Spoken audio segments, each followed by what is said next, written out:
Como é bom receber você, meu amigo, para mais um VProcast. Hoje estamos na companhia do amigo escritor Fernando Dourado Filho. E logo de início, a gente sempre quer agradecer à EDESP, que cede os estúdios para nós aqui. Você pode observar os cursos profissionalizantes que a EDESP tem, também o endereço de e-mail, telefones. Se comunique com a EDESP e suba o degrau em termos de conhecimento na sua vida. A Bia Azuli também, a semijoia que combina com você. Eu repetidamente falo, homens, sigam a Bia Azuli, porque na hora de dar um presente para uma mulher, perguntar ao manequim é algo meio delicado, né? Então você compra brinco, colar, pulseira e simplesmente dá e não dá erro de tamanho. E claro, ao grande amigo Arthur Dafis, da Dafis Marketing Digital, onde ele vai fazer a gestão, né, das suas redes sociais, como estão aí escrito, e também tem o endereço aí, o telefone dele. Muito bom, Fernando. Muito obrigado pela tua presença. Você esteve recentemente no programa do Pedro Bial, se o Cid puder colocar a foto ali, e a nossa audiência não chega nem perto, né? Mas a gente agradece muito você ter estado aqui com a gente nessa data. Na verdade, Ricardo, a alegria é toda minha, nós somos amigos de muitos anos e quando eu soube desse seu novo espaço, desse seu novo empreendimento, eu fiquei muito feliz e muito motivado em ser convidado. Obrigado. Acho que você leu os meus pensamentos e me fez essa gentileza. Olha, com respeito ao programa do Bial, que foi muito interessante, teve uma grande audiência, vamos colocar as coisas em pratos limpos.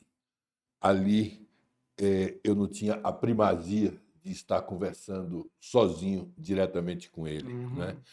Eu dividi o espaço com o hoje acadêmico José Roberto de Castro Neves, uma pessoa sem dúvida muito simpática, mas que não era propriamente uma pessoa da literatura, não é? Não era, por exemplo, assim como o Milton Ratum, que foi recentemente eleito para uma cadeira na mesma academia. Cliente meu lá de Frutas em Higienópolis, morava na Avenida Angélica. O Milton? É mesmo? amigo. Mas quem é que você não conhece, né, Ricardo? Quem é que você não Naquela conhece? região fica fácil. Pois é. Então, na verdade, eu dividi aquele espaço com o Zé Roberto, com o Pedro, o que, no meu entender, não permitiu que nós nos aprofundássemos no tema literatura como eu teria gostado. De maneira que eu estou muito bem aqui por saber que eu conto com 100% da atenção do amigo. Muito obrigado. O Fernando, ele, depois de uma carreira internacional, ele está no mundo da escrita, da literatura. E já são 12 livros, não é, Fernando? Cerca de... Olha, eu não vou dizer como Fernando Henrique Cardoso, que certamente você conhece também. De fila de cinema. De fila de Ele cinema. não furava a fila. Eu não vou dizer como ele, esqueçam tudo que eu escrevi, entendeu? Ou seja, eu não sou de afagar só os meus rebentos mais novos.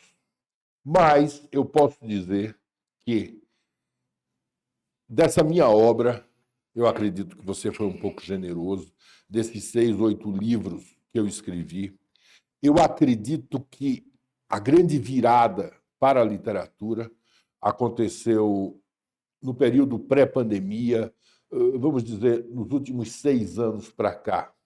Antes, eu estava me dedicando a escrever contos, não é? Eu era um cronista muito assíduo na mídia de forma geral, no Jornal do Comércio, no Valor Econômico, no próprio Estado de São Paulo, mas a literatura me pegou mais de jeito como como um ressignificador de vida nesses últimos 6 anos.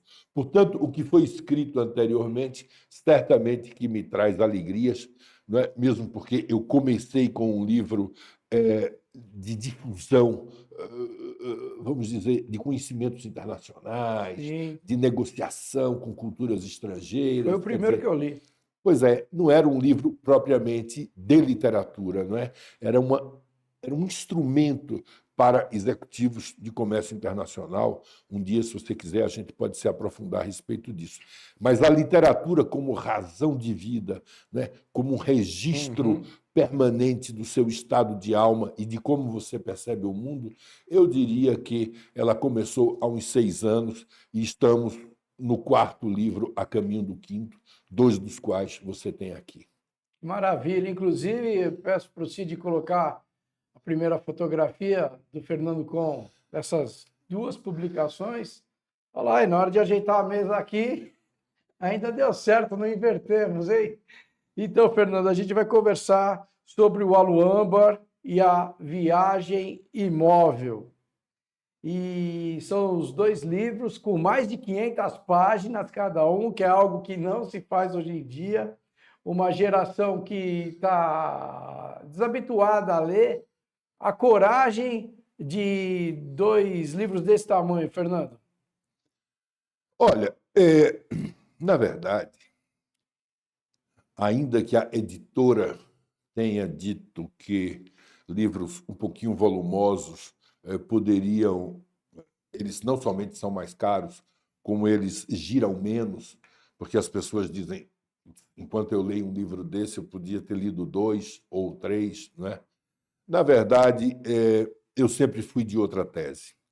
Claro que eu não escrevo livros pensando no tamanho que ele vai ter, mas eu não me acanhei em fazer um livro de 500 páginas. Primeiro, no caso do Aluâmbar, porque a história assim pedia. Quer dizer, foi um livro que, quando eu escrevi, na verdade, ele tinha suas 700 páginas aproximadamente. Depois de 2 anos descansando na gaveta e nos arquivos eletrônicos, eu fui retrabalhá-lo, como todo escritor deve fazer. É um processo parecido ao envelhecimento de um vinho, de uma boa carne maturada, enfim.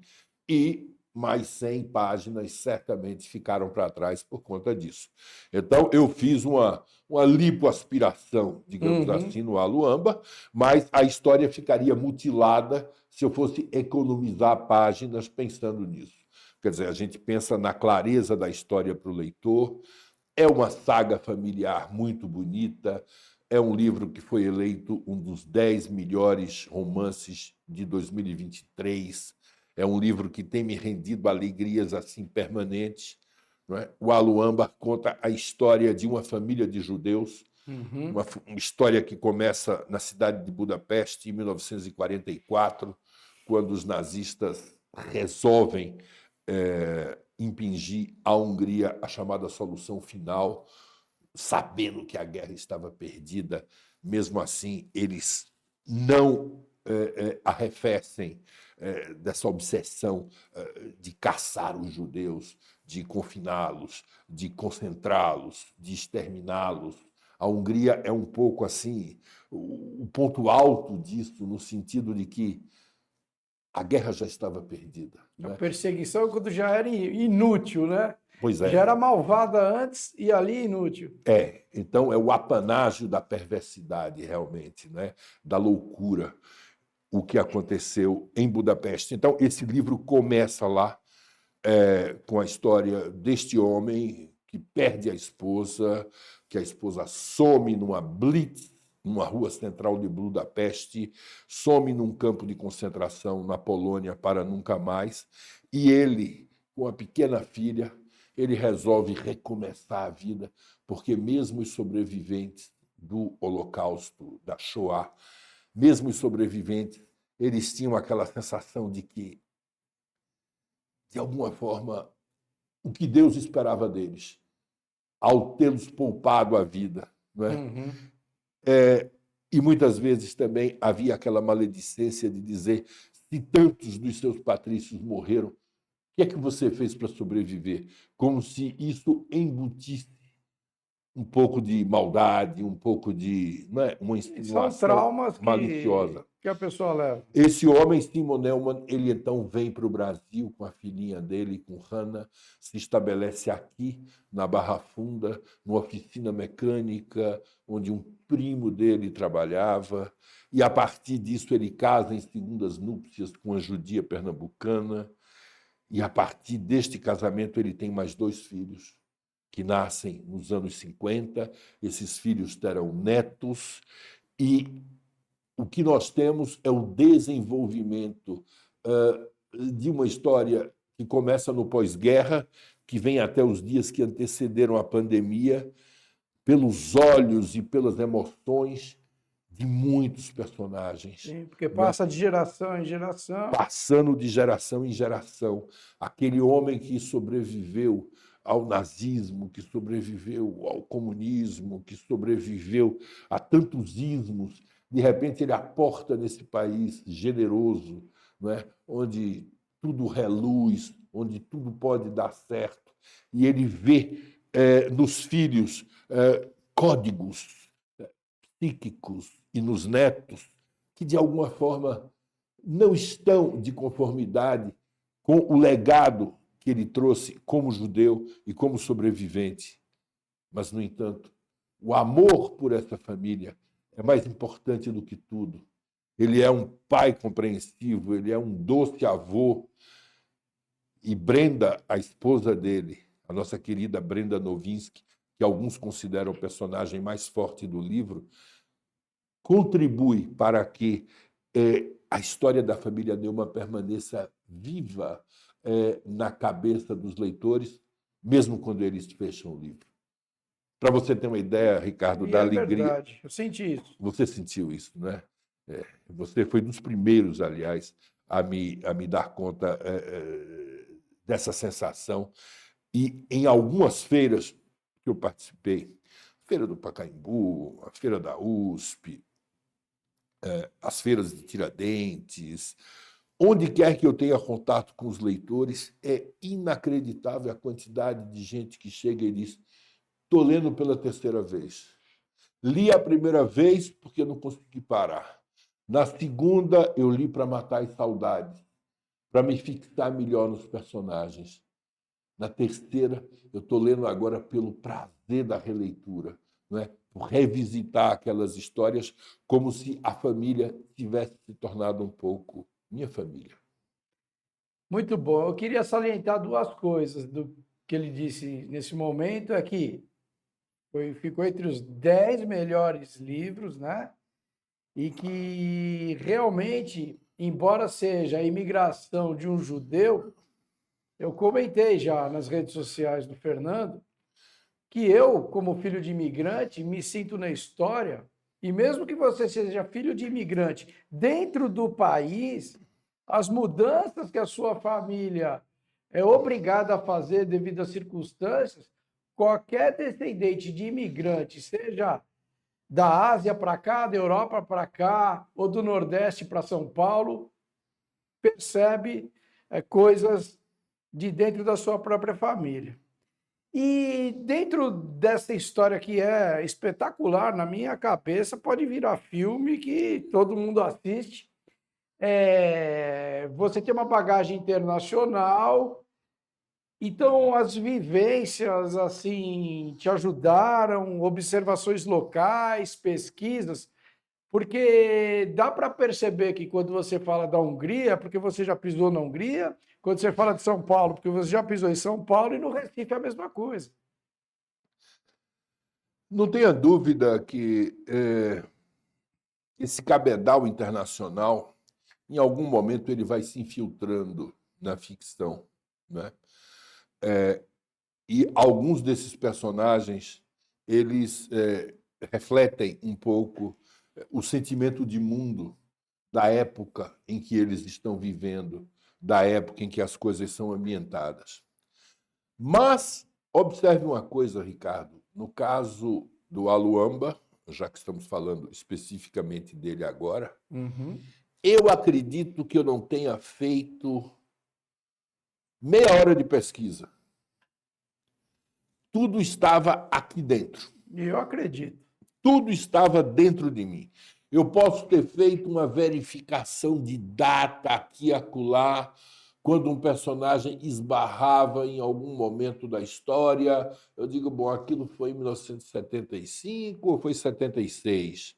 Dá uma verificadinha no Google, simplesmente para esclarecer isso, para que o Uhum. leitor não capte alguma incoerência, mas o fato é que todos os sentimentos dos personagens, de Simon, de Brenda, dos filhos Boris, Anita e Hannah, dos netos Carlos, Estela e Diana, de todos esses personagens, todas as suas falas, todos os seus sentimentos, os seus conflitos, suas angústias, sua visão de mundo, tudo estava aqui dentro de mim.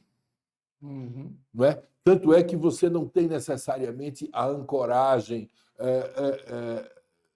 vamos dizer, a descrição de fatos históricos ou a descrição de. Não, a gente tem sentimentos. São os Sim. sentimentos dessas famílias que vão dando a moldura do tempo que a gente vive. E ele citou uma palavra que são os conflitos, porque o mundo realmente é misturado dentro das classes sociais.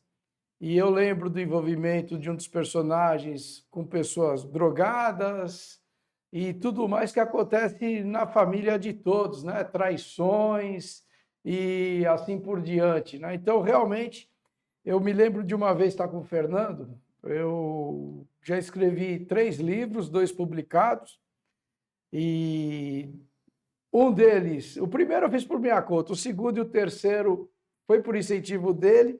E no terceiro ele disse para mim assim: olha, você está na hora de partir para um romance. E eu falei, mas eu sou cronista. E eu lembro que sentado com ele, tomando um café da manhã, ele olhou a rua e falou: tá vendo aquela mulher de moletom, cabelo preso, fumando e andando com o cachorro? Eu já crio um personagem assim. Mora sozinha devido à roupa que está, é meio neurótica porque está filmando, fumando, entrega todo o amor que tem por causa de algum trauma para o cachorro, e é isso que você tem que escrever. Então, veja, ele vê uma pessoa na rua, ele já cria um personagem. Então, dentro do Aluâmbar, essa variedade das personalidades está explicado de que cérebro saiu, né, Fernando? Na verdade, eu acredito que todo escritor ele tem um olhar meio obsessivo com respeito às pessoas, ele capta todos esses detalhes, ele muitas vezes entra num mundo, num universo totalmente imaginário, um universo dele, que se aquela pessoa que está passando ali pudesse imaginar, não é, como está sendo vista e que desdobramentos você cria para a vida dela, eu acho que a pessoa, na falta de poder lhe processar, entende? Ela ficaria muito perplexa, muito curiosa ou muito indignada, né? Mas o universo dos escritores é um pouco assim. Personagens, como você diz,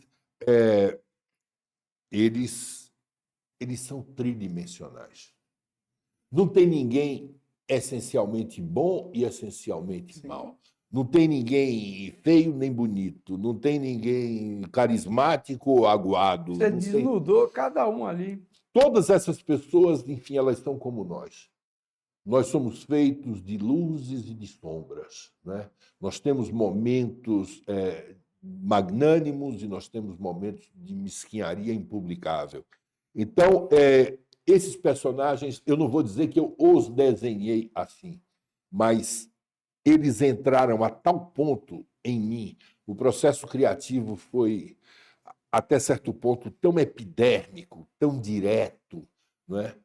Eu senti o tanto na pele E esses personagens, eles começavam a ditar os seus rumos. Isso aí é uma coisa interessante, porque eu sempre tinha ouvido falar que quando você escreve um romance, quando você escreve uma história com começo, meio e fim, em determinado momento, mesmo personagens fictícios, eles tomam conta da história e eles começam a contar a sua própria história à revelia do autor. É como se houvesse um processo psicográfico em que você ficasse ali digitando coisas que os personagens Ele querem tomou conta fazer. de você em vez. Eles tomam conta da gente. Uma vez eu li uma coisa interessante, Jorge Amado, quando fez Dona Flor e os seus dois maridos, a certa altura ele estava escrevendo o livro e ele era casado com a Zélia Gattai, não é? Também uma bela escritora. Ele chama Zélia e diz: Zélia, vem aqui, por favor, venha me socorrer, que está acontecendo uma coisa tremenda nessa história. Ela disse: mas o que foi, Jorge? Ele disse: essa Dona Flor está me saindo uma danada de uma sem-vergonha. Está com 2 maridos. Ela disse: mas, Jorge, você é o autor da história? Mate um, elimine um, que ela vai ficar. Ele disse: mas ela quer os 2. Ela disse: bom, se ela quer e se você não tem nada contra, vai-se embora. Vai ser Dona Flor e seus 2 maridos, entendeu?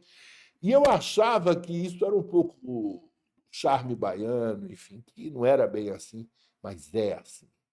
É assim.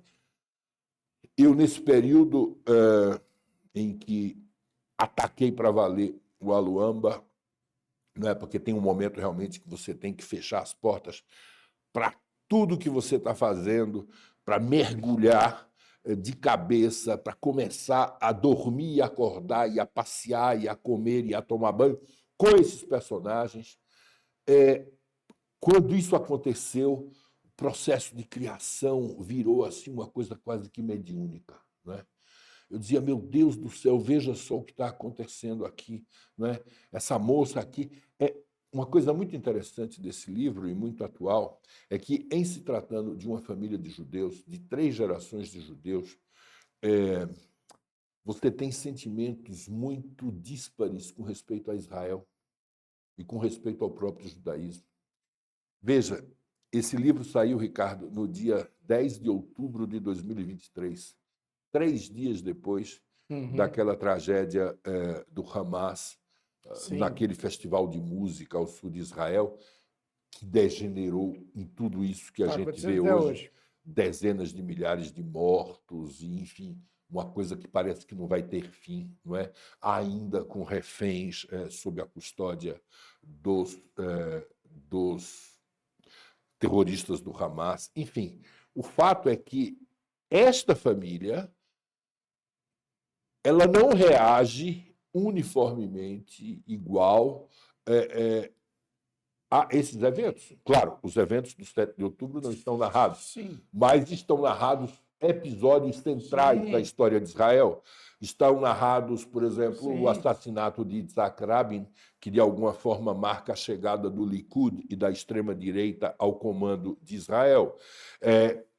Há alusões à guerra de 1948, à guerra de 67, à guerra do Yom Kippur de 1973. Não é?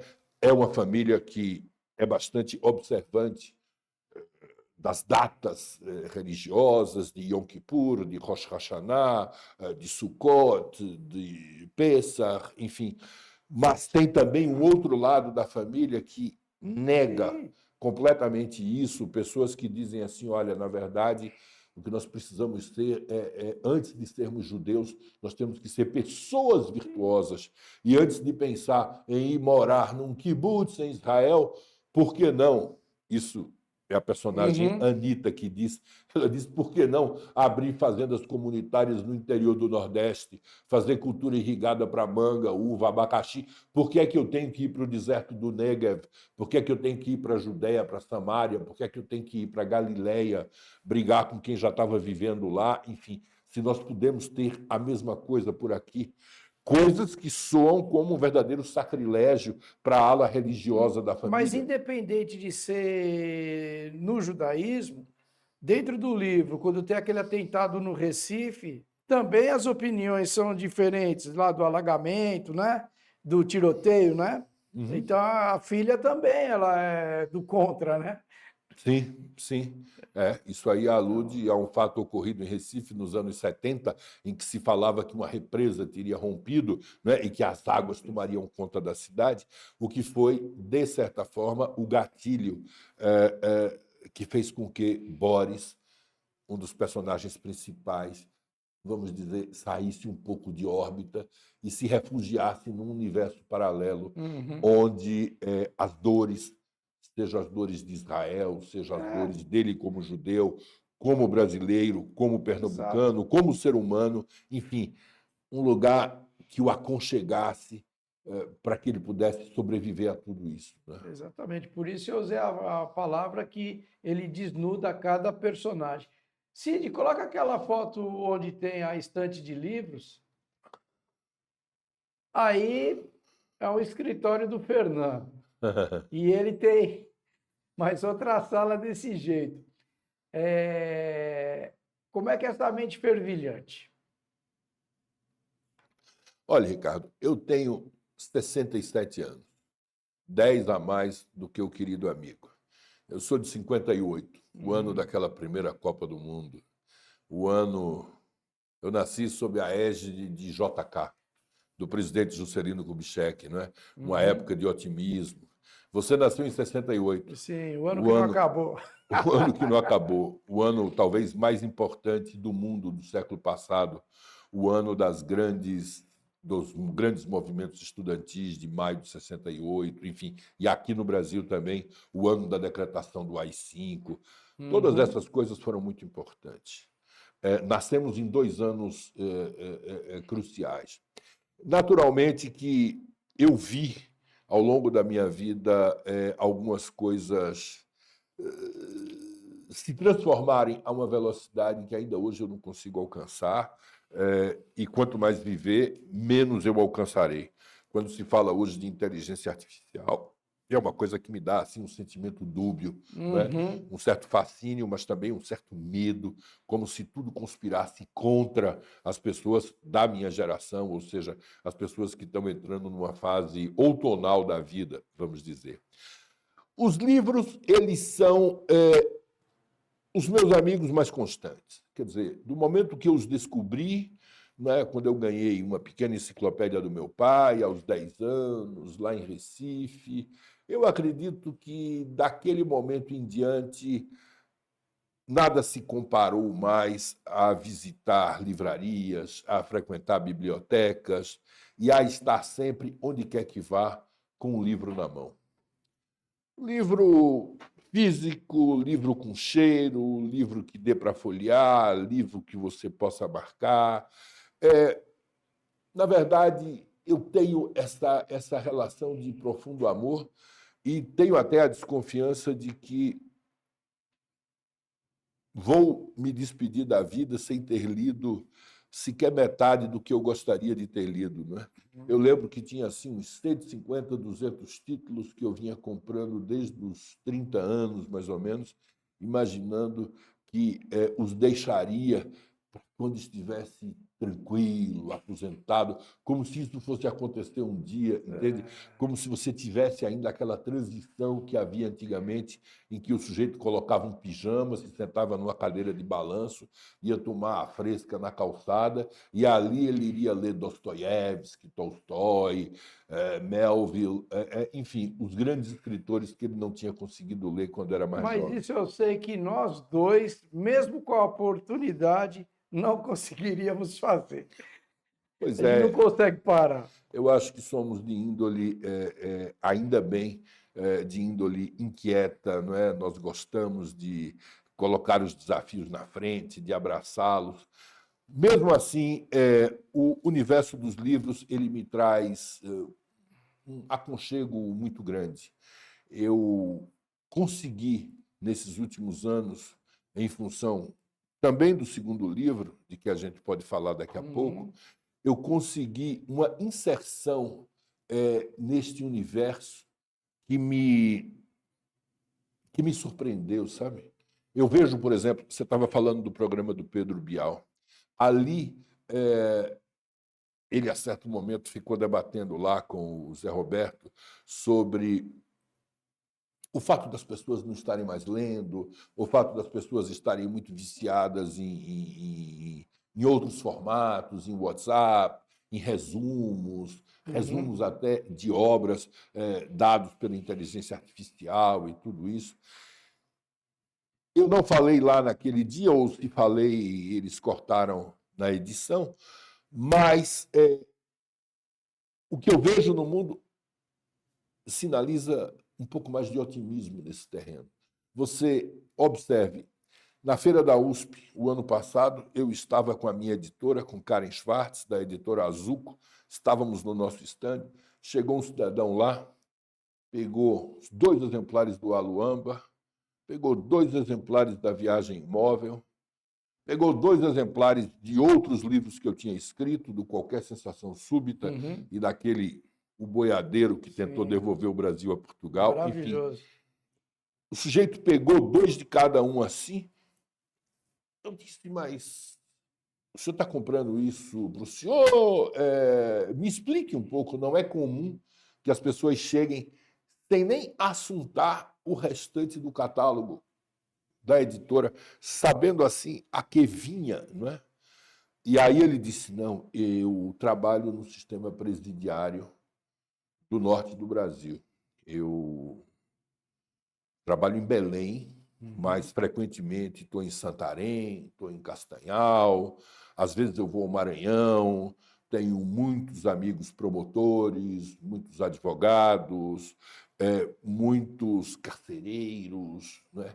Nós trabalhamos com o sistema prisional. Sim. Foi aí que eu entendi menos ainda. Eu digo, e daí? Ele disse, e daí que nós temos que prover de bons livros a biblioteca do presídio. Porque os detentos eles têm redução progressiva de pena à medida que eles leem. E eles são muito exigentes. Porque as condições de uma cadeia já são bastante adversas. Sim. Se eles não têm alguma coisa com que se distrair, certo? Pode ser que um livro represente redução de pena de X tempo. Mas se eles gostam do livro e se isso vai no boca a boca, muitos vão se perfilar para ler este livro, para ir atrás da redução da pena, mas em cima de boas histórias. Não à toa, o principal livro do sistema prisional brasileiro é Crime e Castigo, de Dostoiévski, que não é um livro propriamente simples de se ler. Né? Então, mas é uma história fascinante. É uma história fascinante. Então ele disse, os seus livros foram referidos por um promotor de justiça como instrumentos efetivos de ressocialização da população carcerária. Não é? Eu estou vindo aqui a pedido deles, não é? E queremos continuar para as outras unidades penitenciárias, disponibilizar os seus livros lá, justamente porque eles pegam estas dimensões humanas, ou seja, mesmo pessoas infratoras e tudo mais, elas não são necessariamente condenadas, elas podem ser condenadas na justiça dos homens, mas eventualmente não são na justiça de Deus. Enfim, são coisas que só a literatura pode esclarecer. Olha, eu fiquei lisonjeadíssimo, Ricardo. E é para ficar mesmo. Eu fiquei lisonjeadíssimo. Então, espetacular. Quando eu vi Pedro e o Zé Roberto falando sobre o analfabetismo funcional, sobre o fim da leitura e tal, eu não sei se esse meu à parte foi irreverente demais, mas foi uma coisa que não saiu na edição final e que eu gostaria que tivesse saído, sabe? Nas cadeias está se lendo e bastante. Mas daqui sai. Então, vamos agora ir para o Viagem Imóvel. E eu, como li os dois, eu diria para vocês, a gente já falou muito aqui sobre o Aluamba, onde ele criou personagens, e daí para você que é extremamente curioso sobre o autor, ele escreveu durante a pandemia, em Paris, e conta muito da própria biografia de vida e circunstâncias onde você, como leitor, também passa a aflição, porque você também estava com medo do Covid. Então, vamos passar para falar do Viagem Imóvel. Ele começou com você confinado. Ricardo, olha, em outubro, novembro de 2019, eu tinha me separado, né? Tinha chegado ao fim um casamento muito feliz de 10 anos, uma pessoa que ainda hoje é minha maior amiga, e eu talvez seja o maior amigo dela. Mas eu resolvi ir para a Europa perto do Natal, Ano Novo, sozinho desta feita, Uhum. para reatar um pouco com os destinos que tinham sido os nossos primeiros logo que nós começamos a namorar. Então eu estava em Barcelona, estava em Girona, dali eu fui para a Sérvia, fui para Belgrado, voltei para Paris. E eu estava acompanhando pelo noticiário a chegada de um vírusinho de nome meio estranho, um tal de um coronavírus, em que alguns países vinham tomando medidas de proteção bastante rígidas. E eu li que esse bichinho, apesar de não aguentar água quente, ele podia penetrar nas nossas mucosas, pelos olhos, pelo nariz, enfim, e que fazia um estrago fenomenal, especialmente em quem era mais gordinho, especialmente em quem era asmático, especialmente quem tinha alguma morbidade, enfim, que podia não ser bem meu caso, mas, enfim, a asma e o sobrepeso, eu estava ali. Uhum.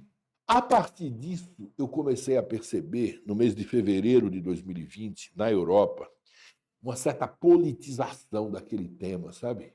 Álcool gel ou não álcool gel, luva ou não luva, cloroquina ou não cloroquina, coisas assim. Eu disse, nossa, se aqui na Europa o debate está politizado desse jeito, imagine no Brasil, onde metade da população gosta de brigar com a outra, com Uhum. motivo ou sem motivo, entendeu? Eu digo, eu vou ficar quieto, com as barbas de molho, vendo como é que esse negócio evolui, porque conforme seja, eu fique aqui em Paris, né? Eu imaginei, isso vai durar 2 semanas, 3 semanas. Paris não é Paris com os restaurantes fechados, com os Uhum. cafés, né? Com as cadeiras reviradas na mesa, com as calçadas vazias, com os bulevares desertos. No entanto, meu caro amigo, foi muito além de 15 dias, foi muito além de um mês, Aham. foi muito além de 2, de 3.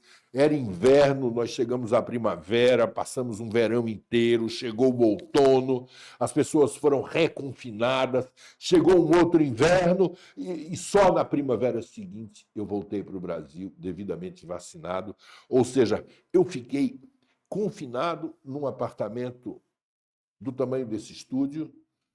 Foi a primeira vez na minha vida, inclusive vida uterina, posso dizer, em que eu fiquei praticamente 400 dias e 400 noites acordando na mesma cama, olhando o mesmo teto, com a mesma paisagem, obedecendo à mesma rotina, né? E, eventualmente, incursionando pelas ruas de Paris para fazer minhas compras de farmácia, de vinho, de mercado, sempre com máscara, com luvas e tomando todas as precauções que a saúde pública na França pedia. Foi uma época em que eu olhava em retrospectiva a minha vida, né? Quando eu estava um pouco febril, quando espirrava, quando vinha aquela tosse seca, Já. eu dizia: minha vez chegou, minha vez chegou. Não é? Uma cidade que eu tanto amo, de repente pode ser a cidade onde eu vou morrer. É porque era uma incógnita, nós todos estávamos, vamos assim, vendidos à situação, né? Exato. E E aí da- Paris era a chamada Zona Vermelha, não é? Porque é uma cidade de grande aglomeração urbana. Você tinha algumas zonas da França que já estavam liberadas para Uhum. as pessoas circularem com máscara e tudo mais, mas para saírem de suas casas. Em Paris, isso só foi acontecer no final da primavera, no começo do verão de 2021. Eu sei que durante esse tempo todo que eu fiquei em casa, claro, eu fiquei fazendo o quê? Eu fiquei lendo, né? E fiquei escrevendo. Eu repassei em revista a minha vida de tantas andanças, as minhas temporadas no Japão, na China, na Rússia, na Índia, os amigos que eu perdi, os amigos que eu fiz, os amores que eu tive, os que eu não tive, os que gostaria de ter tido, as minhas viagens à África, à América Latina, os meus começos, não é? Já que eu podia estar me avizinhando do fim. Eu viajei dentro desse meu universo parado, a partir daquele apartamento de Paris, daí ter uma viagem imóvel. Não é? Sim. Quando eu voltei para o Brasil, ainda há tempo de ver a minha mãe lá no Recife, né, que só viria a falecer 2 anos depois, eu me dei conta de que tudo aquilo que eu tinha vivido em Paris era mais do que uma experiência de pandemia.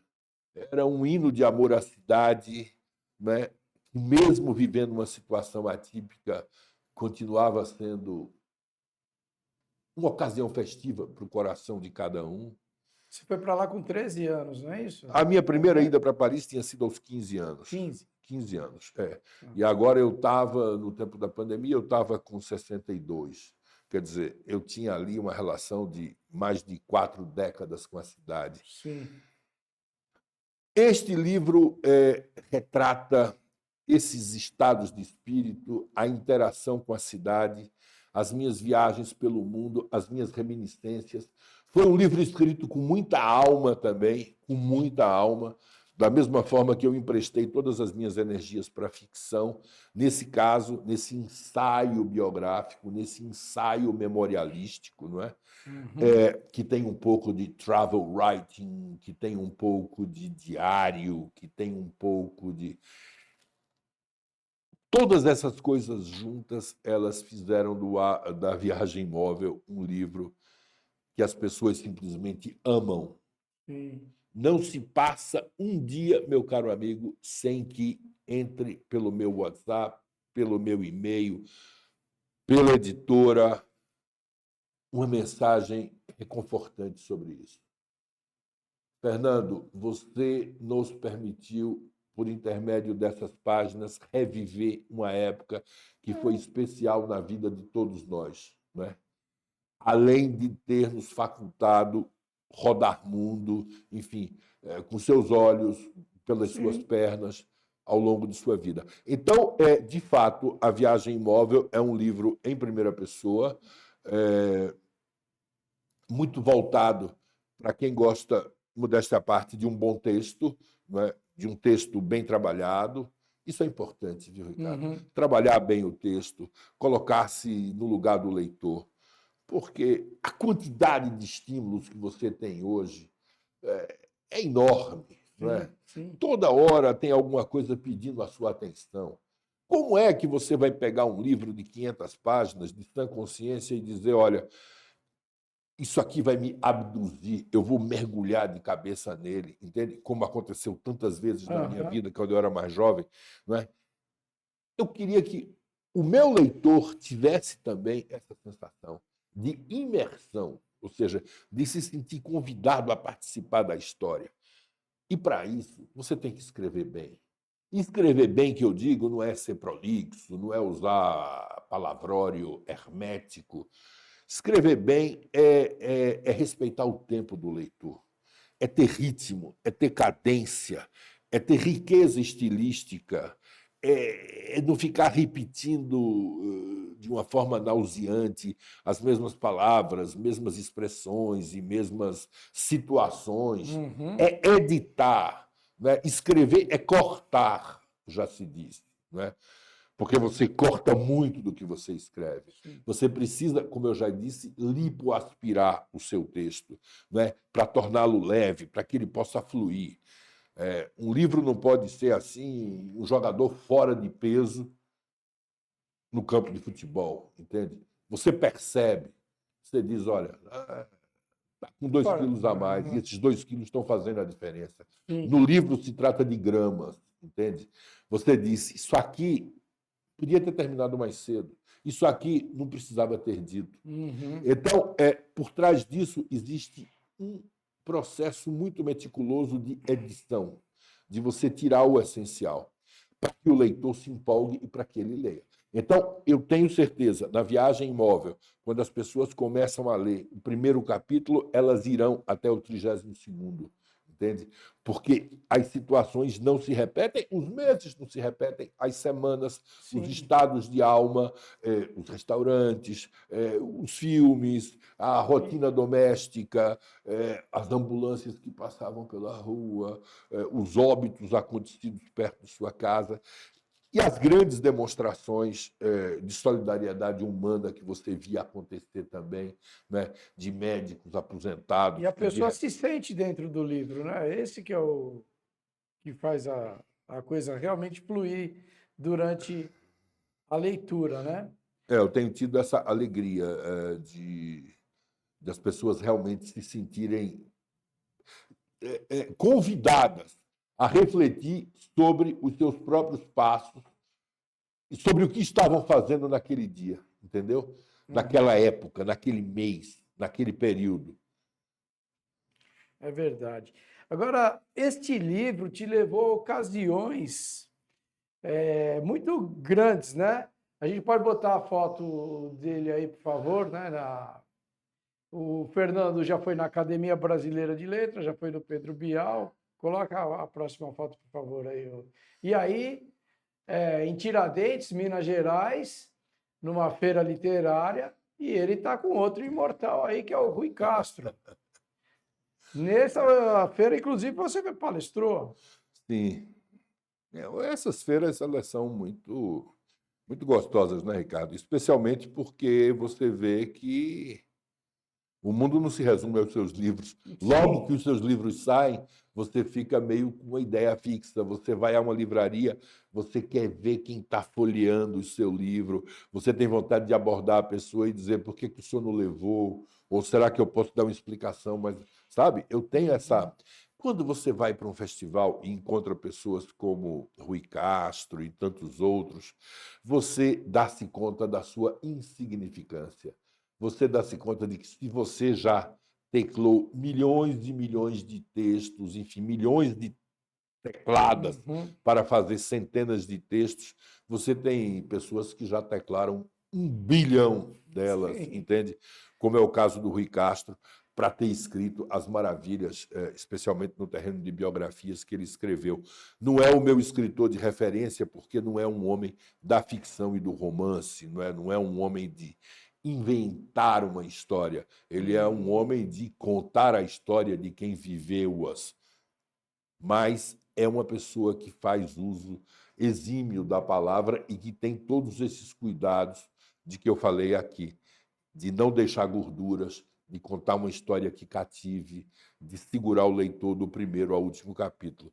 Então, isso aí acho que foi em Tiradentes, né? Um grande prazer de ter encontrado o Rui Castro, como tenho tido prazer em encontrar, nesses últimos tempos, muitos escritores, pessoas que eventualmente estão no jornalismo televisivo. Dia desse eu estava conversando com o Trajano, por exemplo, né, que é uma figura que eu admiro muito, que escreveu um livro delicioso, né, um cara que você podia pensar em trazer aqui qualquer hora dessa. Enfim, o mundo dos livros ele está sempre funcionando de elo conectivo com outros autores, com o público leitor, enfim. Só tem gente legal nesse meio, pode É verdade. Coloca outra foto aí pra gente, por favor, Cidinha, a próxima.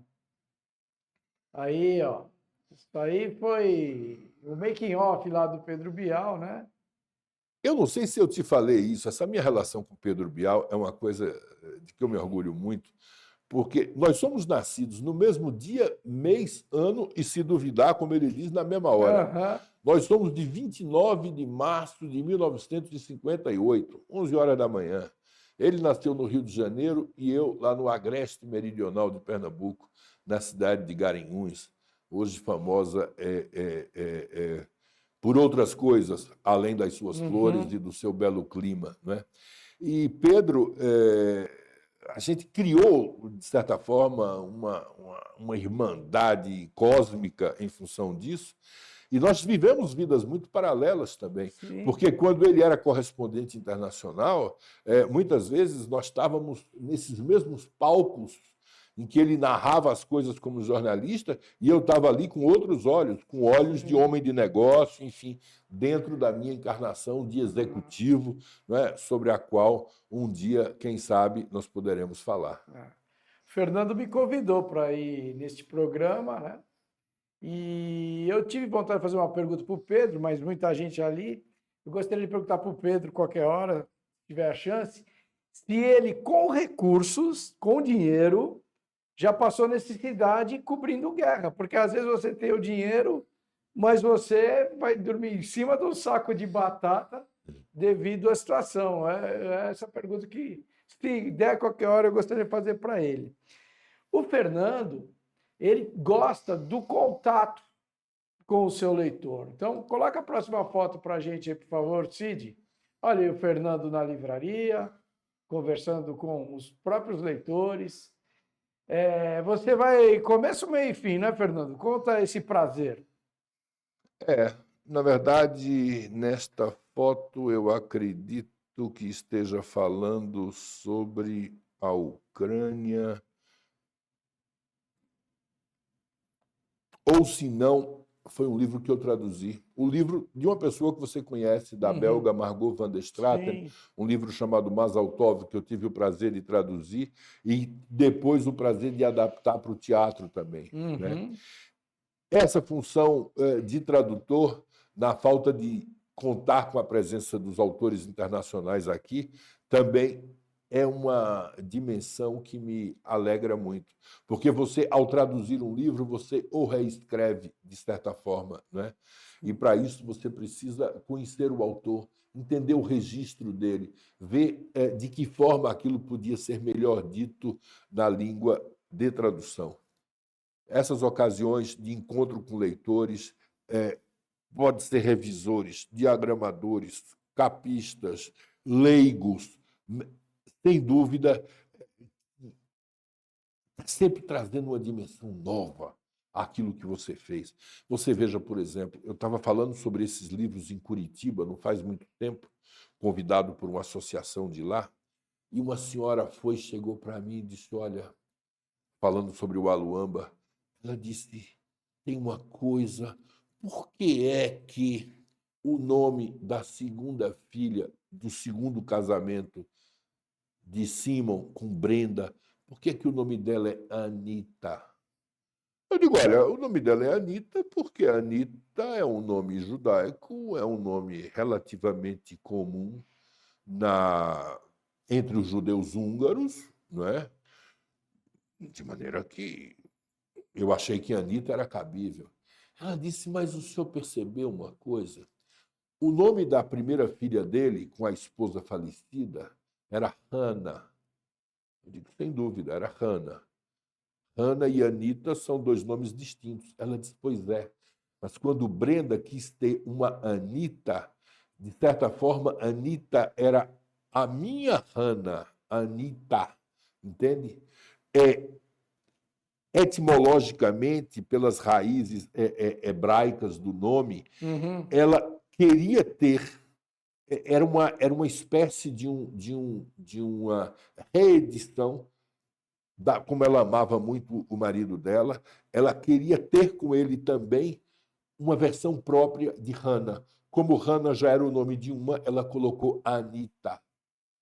Eu digo, mas minha senhora, eu juro que eu não tinha atentado para isso. Ela disse, mas ela é da raiz judaica, né? Eu sou psicanalista. E eu percebi que a motivação secreta de Brenda, que não sai em momento nenhum, podia ser essa. Eu não sabia que o senhor sabia. Eu digo, tem coisas, na verdade, que quando os personagens estão bem construídos, tem coisas que eles próprios respondem que você nem sabe. Por exemplo, a Hannah, ela tinha um namorado alemão chamado Martin. E ela ficava um pouco injuriada de ter um namorado alemão, mas a força do amor era maior. É a sogra dela que diz, não é a primeira vez no judaísmo que existe um Martin e uma Hannah próximos. Falava-se de Martin Heidegger e de Hannah Arendt, né? De um homem, inclusive, suspeito de antissemitismo, como o Martin, namorado de Hannah do Aluamba.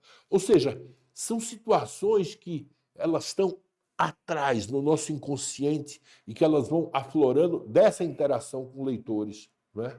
Nem todos os leitores são psicanalistas, enfim, e têm uma visão percussiente assim das coisas, mas qualquer sentimento que haja sido provocado, qualquer sentimento para o escritor é uma fortuna, é Sem dúvida, impagável, sem é a dúvida. razão de ser. Porque, como dizia o Milton Raton um dia desse, o grande mistério da literatura ainda é o leitor. Grande frase. Fernando, nós temos um inimigo aqui que é o tempo. Eu queria que você deixasse suas redes sociais e falasse.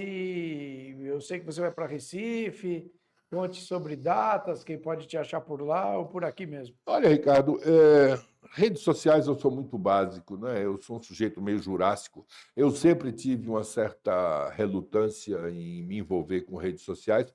Eu não sabia, na verdade, como isso funcionava. Há uns anos atrás, as pessoas me apresentaram o Facebook. Como tinha um bocado de gente saindo do Facebook já, eu estava entrando. Esse negócio de contramão é um pouco parte da minha Aham. história, entendeu? Eu estou sempre no fluxo contrário. Então, hoje eu tenho uma página de Facebook chamada Fernando Dourado Filho, não é? Certamente tem alguma coisa de Instagram também, é, Dourado Filho, alguma coisa assim, mas enfim, a página âncora, digamos Aham. que seja a página Facebook, não é? Eu estou sempre em jornais, sempre em revistas, Revista Será, Revista Amanhã, do Rio Grande do Sul. Estou sempre viajando. Agora, no começo de setembro, eu vou ao Recife. Em outubro, eu já estou na Feira de Frankfurt, na Buchmesse. Né? Esses livros tiveram os direitos vendidos para a tradução Que beleza. para o tcheco, para o polonês, Olha para aí. o russo, para o alemão.